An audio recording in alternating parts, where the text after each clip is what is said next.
One final example of being able to utilize separation of variables to be able to solve these types of elementary differential equations. So we have dy dx e to the minus x equals x squared divided by y.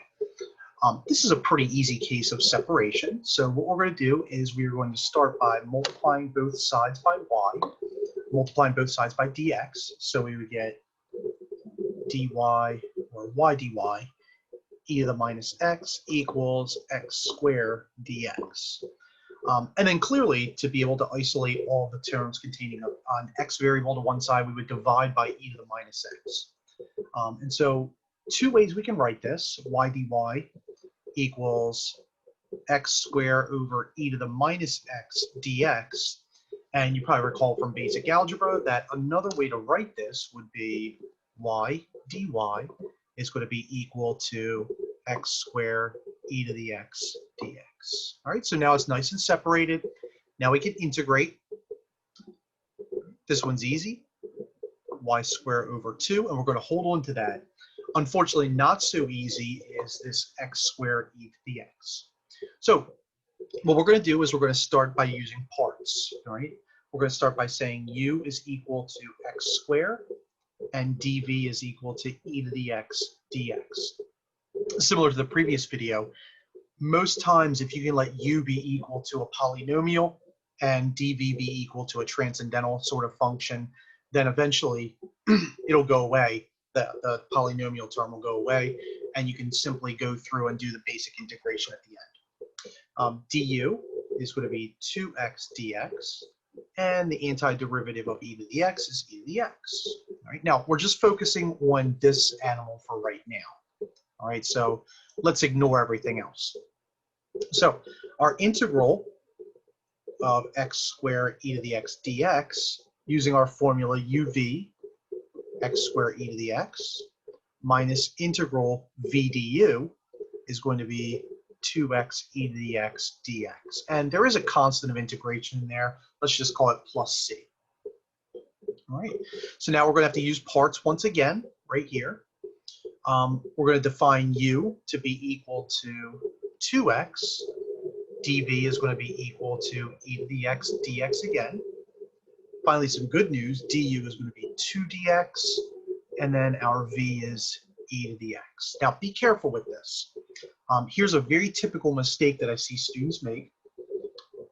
X squared e to the x dx, copy down x squared e to the x, and then they end up with, there's a minus sign, so minus uv, so 2x e to the x minus integral of v du, which is going to be 2 e to the x dx, and then there's plus c right here.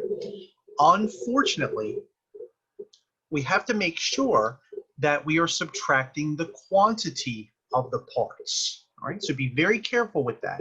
A very common mistake that students will make is that they forget those brackets or parentheses, making a sign error, and then unfortunately it makes the entire problem wrong.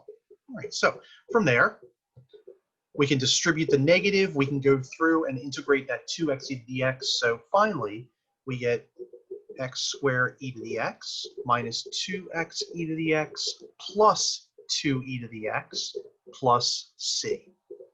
And remember, all the way back at the beginning of the problem, we had this y squared over 2.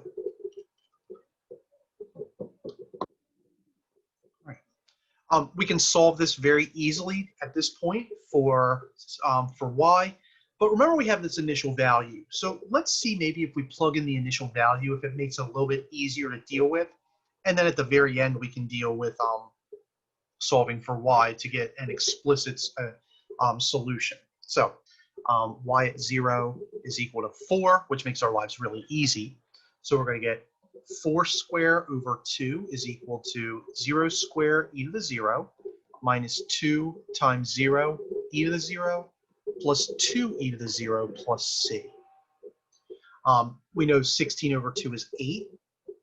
This goes away, 2 times 1 is 2 plus c, which yields 6 is equal to our constant to give us our particular solution. Now we're going to back substitute for c.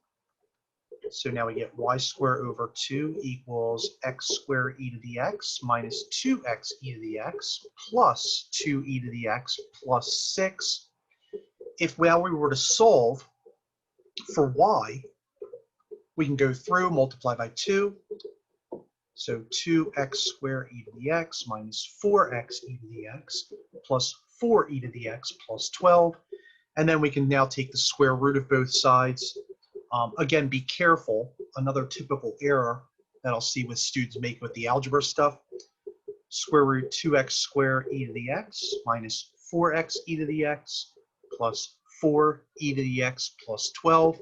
And unfortunately, students forget the plus minus. All right, so both of those curves fit the direction field.